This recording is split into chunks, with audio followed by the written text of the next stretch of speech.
This short video explains a form of mouth Qigong, both the physical and mental components as taught by Yuan Tze. Let's start with the benefits. First, it relaxes the mouth. We often hold a lot of tension in our mouth area, in particular the jaw, and it can be especially soothing and relaxing to that part of our body. It also calms the mind. It puts us at ease. It improves the digestion, especially when we swallow the saliva at the end of the practice. And as a form of meditation, it strengthens our focus, our capacity to hold our focus on an activity. The way we do it physically, there are two components. The first component involves tapping the top and bottom of our teeth gently together. First the front, then the left, then the right, and then the front again, all 9 times. And although this image shows the mouth open and the teeth slightly apart, at least when we start, the lips and the teeth are lightly held together. And we start with the front teeth, and we tap the front teeth, the top and the bottom of the teeth together 9 times in an even and rhythmic way. And then the left side teeth 9 times, then the right 9 times, and finally, again, the front 9 times. This constitutes the first component of the physical exercises. The second is colorfully referred to as red dragon swimming in the sea, and that refers to the way in which we swirl our tongues around in our mouth, first to the left and then to the right 3 times, 3 times to the left and 3 times to the right.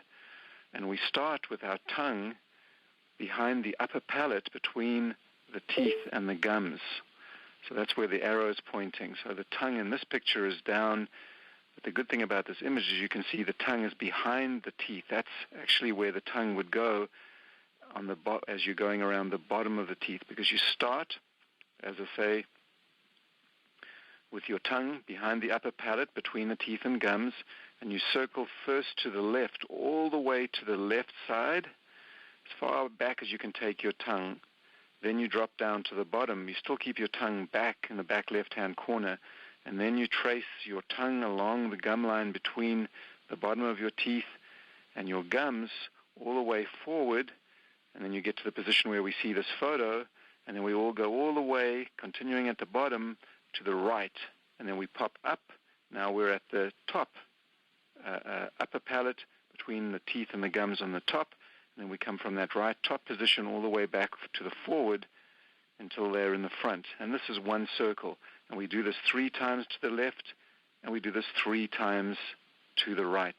And at the end of that activity, we swallow our saliva, and ideally while we're doing this activity, the whole activity, including the tapping of the teeth and the swirling of our tongues, first to the left, then to the right, while we're doing that, we shouldn't be swallowing our saliva, so we're allowing it to gather, and then at the end, we swallow that, and that's especially helpful for our digestion.